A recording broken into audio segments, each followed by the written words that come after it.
nag moom nekk na barab boo xamante ni wax dëgg yàlla mën nañ ni ay 1 an 3 mois lañ fi def wala 1 an 2 mois la ñu am fii parce que tuurukaayu mbalit la woon boo xamante ni wax dëgg yàlla ku am sa mbalit fii nga ko daan këpp ñu ñëw aménagé ko bi ma gisee barab bi dem waxtaan ceeg maire mu jox ñu autorisation ñu yor barab bi biñ ko yoree ba léegi nag donc dem ba taxawal lii dem nañ waat ba ci moom donc ne ko kat am nañ fi jafe-jafe lii ak lii ak lii mooy sunuy jafe-jafe mu ñu doon fayal gardien bi fi nekk maire moo koy fay mais tey bu fekkente ni donc dañu am lu mel nii mu nekk fii maire taxawaay ba mu ci war a taxaw warul yem rek ci fay gardien parce que tout récemment Sénégal bi mu qualifié demi-finale ci Coupe d'Afrique bi li ñu yoroon ci ginaar kenn xamul nu mu toll mais fii la gars yi jaar ci guddi gi ñëw raxas suñu ginaar yëpp du pigeon du nen du dara luñ fi bàyyi donc bassin bi ni mu toll yëpp au moins ñun lu mu néew am na benn taxawaay boo xamante ni maire war na koo mën a taxaw ci ñun mais ñi ngi sant yàlla bu baax na mais dañu bëgg rek ñu xam ni réew buy dox du kilifa yi rek a koy doxal mais doomu réew ma dañ cee am part de responsabilité bu am solo parce que amaana tey jii fii buñ ko bàyyi woon ni mu meloon ku fi ñëw ren doo fi bëgg a toog wala doo fi bëgg a def dara mais xam-xam bi ñu fiy jàngale tey yamul fii rek mais soo xoolee tey bassin yi ko wër yëpp tey am na ay nit yu fa nekk yoo xamante ni ñi ngi daan seen doole te pourtant fii lañ leen formé ci formation boo xamante ni matul sax 15 jours ñu formé la jàngal la nan ngay produire ay production yoo xamante ni bio lay doon du am benn produit chimique donc li nga xam ni dina la permettre li nga mën a lekk bi ngay lekk nga xam ni lii amul benn produit chimique bu la mën a indil benn jeexital ci sa wàllum wér-gu-yaram tey bëri na ci kër yoo xamante ni ci alentour bassin yi dematuñu marché mbaa bu ñu demee marché yàpp la ñuy jënd wala jën mais li ñu soxla lépp am na ci seen biir kër yi muy batañse muy supame muy bépp légume ba ci fruits yi parce que loolu yëpp fii lañ ko jàngee kon lu mel noonu tey jii boo ko amee mën koo yaatal donc moom mooy avantage yu maire parce que ñaata bassin la Médina Gounass am ñaata bassin la Guédiawaye am mais bassin yi ci ëpp yëpp tuurukaayu mbalit la mais pourquoi pas mënuñu ko dem parce que Covid bi dafa ñëw dugg Sénégal jàngal ñu loo xamante ni tey war nañu jël suñuy matuwaay ba bu ëllëgee benn jafe-jafe duñ ko am kenn duñu sarax ceeb kenn duñu sarax diwlin mais bu fekkente ni donc li ñu yor moomuñu ko donc c'est comme ça ni lay demee saa su ne lii ay exemple la yoo xamante ni maire bu mu nekk ci sa gox da nga cee war a profité ndax partenaire bi koy def du la ci laaj dara lu dul jox ma espace bi ndax espace bi am na ndox ndax am na clôture li ci des lépp partenaire bi moom mooy ñëw indi ko ku ñëw indi la ba partenaire bu mel noonu mu ñëw installé la lii war ngaa mën a góorgóorlu ne la boo bëggee mën naa la ci defal juróom wala fukk ci yow lay dépendre kon yaakaar naa ni suñu kilifa yi war nañoo gën a góorgóorlu. sécurité bi nag donc depuis ñu nekk fi nag ba léegi gis nañ ni wàññeeku na bu baree bari parce que soo xoolee secteur bi ni mu meloon ci insécurité vraiment ñun ñi ak liggéey bi ñuy liggéey fii parce que dinañu permettre tey formation bi ñuy defal élèves yi fii xam nga chaque mercredi dañuy am ay cours particuliers donc ak gouvernement scolaire yi donc di leen jàngal éducation environnementale di leen jàngal reboisement ak affaire yooyu mais programme yooyu yëpp c'est financé par Sonatel comprendre mais loolu ñuy def fii dugg ak génn bi ak va-et-vient bi ak élèves yi même soo xoolee base sapeur yi nekk fii daanaka fii la ñuy fréquenter dañuy ñun ci suñu bopp en tant que organisation dañuy bëgg tamit sapeur yi di ñëw fii parce que ñoom ñi ngi fii mais soo xoolee ñuy seen fréquentation neex ñu fii parce que dafay am loo xamante ni tey boo xoolee ñaari sénégalais bu ñu génnee wala ñu jillee di dox bu kenn daanoo ki ci des day daw parce que les premiers secours ñu ci bëri xamuñu ko dañ koy sàggane te yooyu tamit fréquentation sapeur yi di ñëw fii di fekk élèves yi daf ñuy dimbali ci liggéey bi nga xamante ni daf ñuy permettre bu xale gaañoo ci école bi sax wala mu damm sax dinañ ko wax loo xamante ni bu ëllëgee bu gisee loolu même action dina xam moom exactement nan lay def donc loolu daal vraiment ñi ngi koy def fii ci barab bi kantaan nag li nga xamante ni moom mooy problème mu yeew yeeg yooyu loolu c'est juste bassin bële ci kaw bi nga xamante ni moom moo relier ak bassin bi donc fa la yeew bi génnee woon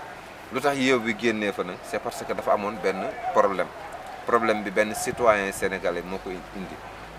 citoyen la bu dëkk ci kër di def branchement clandestin di sàcc ndoxu SDE toj tuyau bi moo waral jamono yële weesu ngeen gisoon ndoxu robinet yi ñuul kuk boo ubbee sa robinet mu ñuul kuk ñoom état ñu dem ba identifier ko xam kan la ban kër la lañ koy def ak sanction ba ñoom la mais loolu travaux yooyu moom moo waraloon gars yi taalatuñu woon machine bi léegi nag ndox mi commencé nga gis sapeur bi Sonatel bi SAM secteur yu bëri canalisation yi commencé di déverser ci tali bi lu tax muy déverser ci tali bi parce que ndox mi dematul loolu nag moom moo indi parce que dafay dem ba maanaam dafay am benn saleté boo xamante ni bépp rab bu ci nekk rek di ci dund ci biir da ngay génn parce que dafay am ay produits toxiques yoo xamante ni fu nekk lay jóge te ndox mi daf ko war a évacuer directement mu dem loolu bu demul nag lépp lu nekk ci biir boo ci yàggee rek da ngay génn donc loolu moo waraloon booy jàpp benn yeew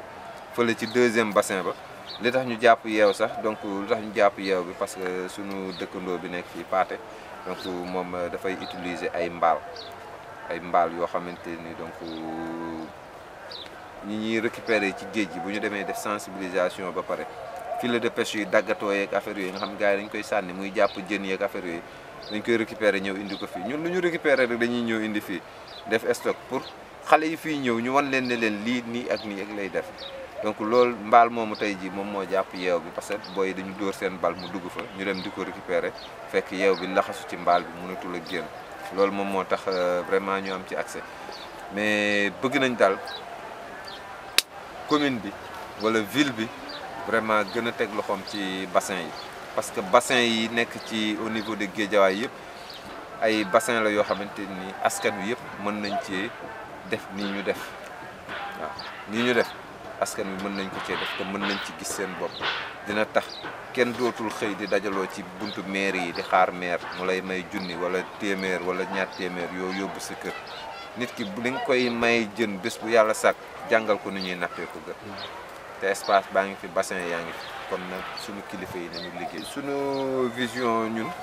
liñ koy faral di wax rek Sénégal propre donc c'est pas un slogan Sénégal propre c'est une vision il y a des milliers de jeunes yoo xamante ni dañ doon rey seen bopp ci gratuite bi nga xamante ni dara doonul dara kenn bëggul mbalit jamono yooyu la xale yi di ci rey seen bopp bañ tey ñëpp bëgg a liggéey ci mbalit boo xoolee tey ji presque 22000 jeunes yoo xamante ni ñëpp tey ci mbalit la ñuy liggéey te pourtant démb ak bërki démb kenn bëggul woon liggéey ci mbalit mais ndaw ñooñu liggéey ba mu egsi fii mais war nañ leen a mën a delloo njukkal bu ñu mënta jël ñëpp mais au moins le minimum ñu jël ko ci ñoom mais jël sunu label sàcc ko def ko ci seeni oto mbalit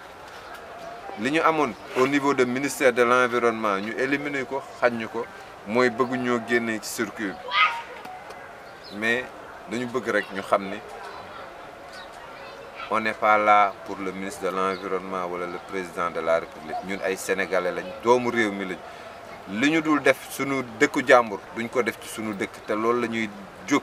di ko jàngale ku ci jàpp alhamdulilah ku ci jàppul tamit ñun ñi ngi ci ndaw ñi daal dama leen di ñaax rek Pastef bi ñu am jom ji ñu am ci li nga xamante ni moom mooy mesures yi nga xamante ni ñoom jël nañ ko initiative yi nga xamante ni ñi ngi toppatoo ci seen i koñ ñi ngi toppatoo ci seen i gox bu leen ci dara jële te bu ñu xaar kenn it parce que man kat xaaruma kenn loolu moo ma may tey jii ma egsi ci niveau bi ma egsi kon jàpp naa ne tey bu ñu toogee di xaar dañuy guddee suñu bopp rek kon bu kenn xaar kenn ku ci nekk na nga nekk ci li la war te xam ne réew mi sa réew la yow yaa ko war a defar kon du ma xaar kenn ku ma jàppale wala ku ma may 1000 francs wala ku ma jox 5000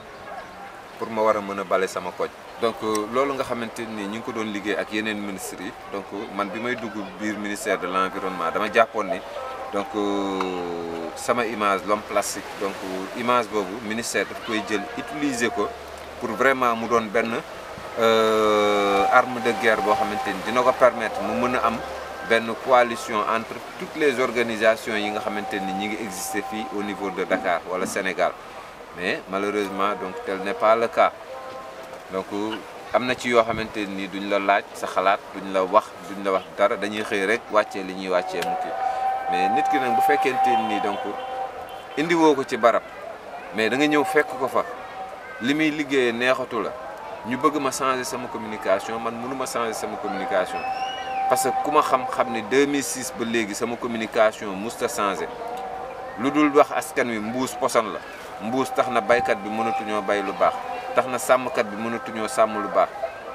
tax na nappkat bi mënatuñoo am jën yu baax tax na sunu réew mi foo tourner canalisation yaa ngi ball pollution de l'air baa ngi sonal askan wi donc loolu bu fekkente ni da nga ni nit ki nga xamante ni moom nga am ci moom confiance woo ko pour mu liggéeyal la nga ni ko bul waxati loolu li ngay wax nii baaxul affaire yooyu c'est parce que bëgguñu loi bi ñu voté mu am décret d'application te dañu jëm ci anniversaire bi le 20 avril foofu la ñuy xaar le ministre de l'environnement ñun soxlawuñu ay mise en demeure le ministre de l'environnement wàcc na sur le terrain donc jox na gouverneur yeeg préfet yeeg ñëpp ay mise en demeure pour ñu yóbbul ko ñi nga xamante ni ñoom ñooy jaay ay mbuusu ndox ak affaire yooyu parce que bientôt c'est le 20 avril te xam nañ ni dinaa def sortie te dinaa génn wax dama bëgg rek ñoom ñu xam ni tey ñaari at laa def ministère de l'environnement koo xamante ni 2006 ba léegi mi ngi yëngu mustax am salaire musuñu koo fay dara defu ko lu dul liggéeyal réewam lu ma am bala ma dundalee ko sama njaboot sama ñaq bopp la wala sama poos laa ko jëlee dem dundalee ko sama njaboot musuma koo yaakaar ci kenn kon bu ñu demee tey jii ba ma am opportunité donc nekk ministère de l'environnement pour 2 ans donc jàpp naa ni bu fekkente ni dama am liggéey boo xamante ni dama koy defal ministre te li ma koy defal neexu ko mooy bëgguñu jëm ci changement fi ñu toog lañ bëgg a toog moo waral ñu dagg sama contrat arrêté ko mais lëngoo dafa neex torop koo bàyyi nag mu demal mbaggam comme nag bëggatuñu liggéey ak man parce que am nañ programme boo xamante ni président de la république jox na leen ko mu tudd xëyu ndaw ñi ba tax ñu dàq ma nañ ma fay sama juróomi weer yi ñu ma ameel koo dàq nag da nga koy fay ah dañ waxante dëgg rek juróomi weer nga ameel ko nit musu koo kaas 2019 jusqu'à présent imaginez 2019 ñu ngi ci lan 2022 le ministre Abdou Karim Sall tey bu ko président de la république ameeloon 2 mois salaire léegi nit ñi dégg wala kenn kuy liggéey ci ministère bi rek bu ñu la ameeloon 2 mois de salaire léegi ñëpp dégg man ñu ameel ma juróomi weeru salaire ak 15 jours de per diem yoo xamante ni dañ ma ko war a fay kenn fayu ma ko 2020 2019 ba léegi mënumaa fexe ba jot ci xaalis boobu mais taxul ma kaas ko mais nag comme yàlla def na ni ñoom bëggatuñu liggéey ak man léegi fi mu nekk nii ni ko tubaab bi di waxee rek œil pour œil dent pour dent ñun on est là pour le Sénégal newuñu fi pour le ministre de l'environnement newuñu fi pour le président de la République on est là pour le peuple sénégalais donc pollution bi dafa sonal askan wi pollution bi mi ngi toroxal askan wi te tey sunu plateau médical yi ñoo gën a feebar sax askan wi ba pare tey bés bu yàlla sàkk ñu gis ne 200 000 tonnes yi nga xamante ni moom la Sénégal di récolter ci déchets de plastique par an 6 000 lañ ciy recycler tey ñëpp ñu ngi jóg kenn ku ci nekk di wane naan maay recycler fii maay ñoom ñëpp c'est des profitards amuñu benn xam-xam ci wàllum environnement lu dul dundee environnement lañ fi nekkee muy les industries de plastique ñi nga xamante ni ñëpp ñi ngi jóg di def ay caravanes nee nañ dañuy def ay recyclage ak affaire yooyu c'est faux c'est faux 200 000 tonnes ñu ciy recycler 6 000 donc depuis Sénégal mu am indépendance ba léegi ñi ngi ci 62e anniversaire Sénégal xamul lu dul tonni tuuri taal le système des 3T tonni tuuri taal 1960 ba léegi Sénégal ci loolu lay dox mais dañu fatigué dañu sonn ci pollution bi dañu sonn ci mbalit mu bari parce que président de la République li mu war a def mi ngi koy def bu fekkente ni nag ministre yi mu samp di leen joxe ay budget yoo xamante ni plus de 20 milliards de budget par an ci wàllum gestion des déchets wala ci wàllum environnement te mënuñu koo lijjanti am na ay ndaw yoo xamante ni bu état amee ci ñoom confiance laaj leen seen xalaat léegi réew mi changé mais malheureusement sunu réew yi boo fi amul sunu nguur yi boo ci amul mbokk amoo ci xarit amoo ci baay amoo ci bàjjen sa xam-xam du feeñ fenn li ma bëgg nag di ko wax encore le ministre de l'environnement ñi ngi ci weeru koor bu wàccee day dem ci njabootam ndogul sel ndogulu féex ndogulu bakkane nañ ma fay sama juróomi weeru salaire man it ma mën a dem ci sama njaboot mën di ndogu yu baax ndogu yu bakkane li ci des nag moom c'est pas mon problème bu leen neexee woo ma ñu ànd liggéey bu leen neexee bañ maa woo mais man liggéeyalu ma leen je travaille pour le Sénégal donc jàpp naa ni loolu il fallait le ministre de l'environnement moom moo xam ko bu baax a baax. li ci des nag mooy ci wàllum Sénégal propre nekk na organisation boo xamante ni saa bu tasee rek état moo ko tas saa bu ñu liggéeyee ba toll au sommet bu tasee état bu Sénégal moo ko tas gis ngeen oto mbalit bu ngeen gis ñu bind ci Sénégal propre sunu label la ñoo ko moom mais ministre bi ko sàcc dem neexalee ko président Macky Sall tey jii anamu tey dàq nañ ko mais ñaata ndaw ñoo doon yëngu ci Sénégal propre sonn ci ba Sénégal propre egsi fi mu egsi ñu bëgg a neexal le président de la République moo waral ñu dem jox ko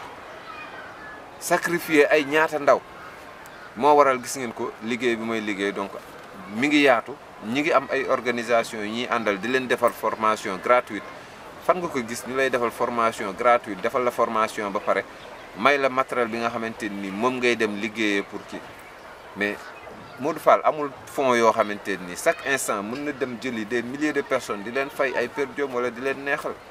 gis ngeen su ngeen amee seetlu tuuti gis nga Sénégal temps yi mbirum pono ni mu fi commencé di dox dem nañ ba vulganisateur yu bëri sax léegi benn pono 1000 francs lañ koy jaayee uniquement pour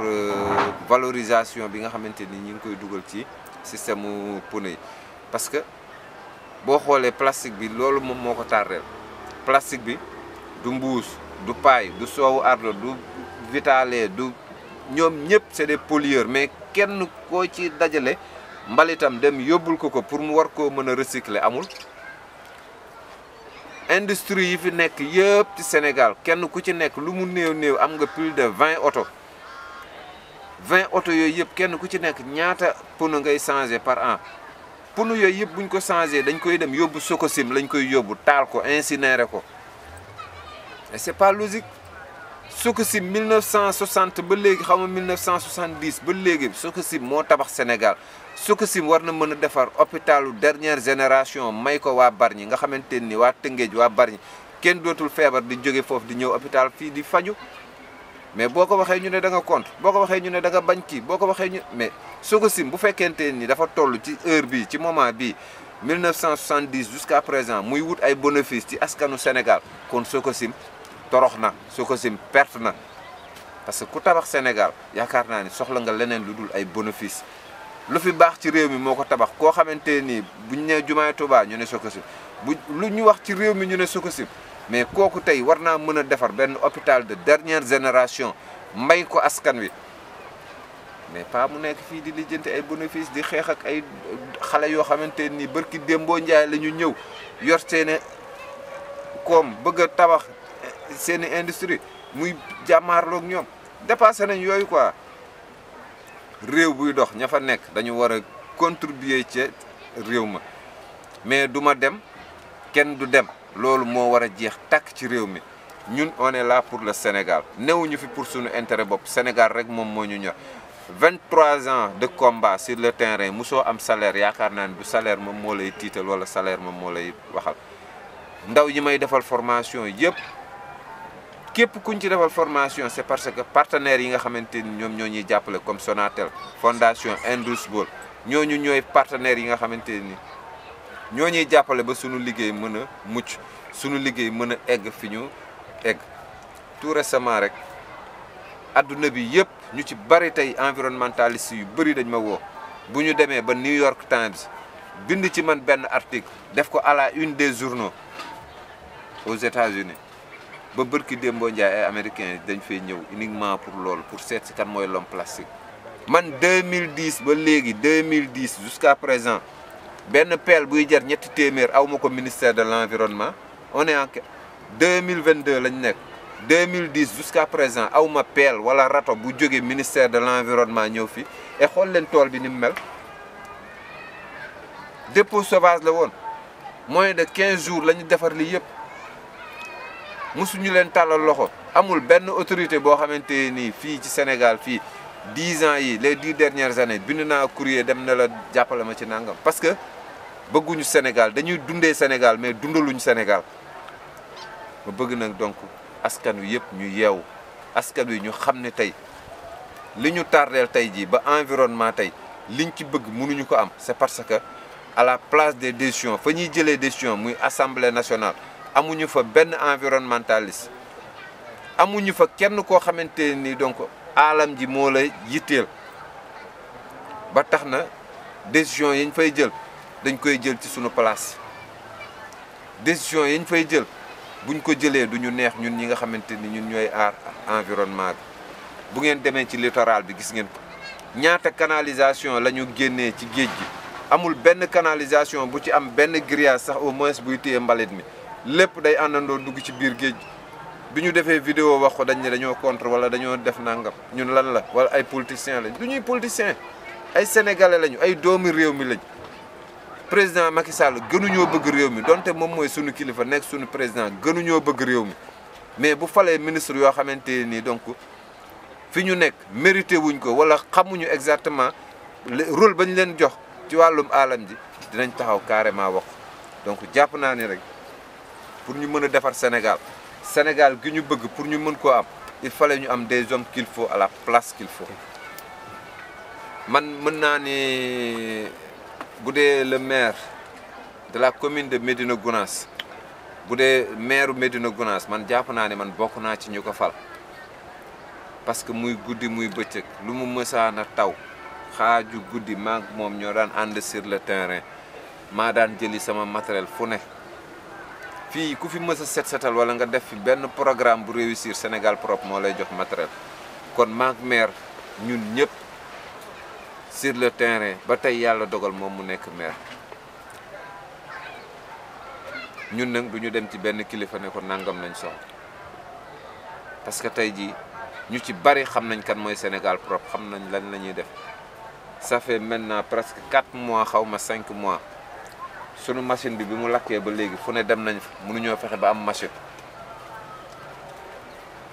chaque jour essence la ñuy jënd di arroser sunu tool bi ndaw ñi fi nekk di daan seen doole di rey seen bopp kenn fekku leen feek ndimbal mais nañu waxante dëgg rek Sénégal ñun ñëpp ñoo ko bokk contre ñu benn maire faraluñu benn maire mais bu ñu sañoon tey jii liggéey bii ñuy def fii au moins minimum chaque 15 jours wala chaque 3 mois le maire dina doxantu ñëw fii parce que loolu moom mooy sunu titre sunu maire déplacé wu na ñëw fii seet si ñu ànd ak ñun gis xam na sunuy problème xam na sunuy jafe-jafe mais maire boo xamante ni daanaka man bi muy mujj fii c'était le 20 avril passé le 20 avril 2021 bi ñuy def sunu anniversaire donc yaakaar naa ni fii bërëb la boo xamante ni benn la ci Guédiawaye benn la ci Médina Gounass kon yaakaar naa ni opportunité la pour maire war a mën a ñëw fii wane li nga xamante ni moom moo fi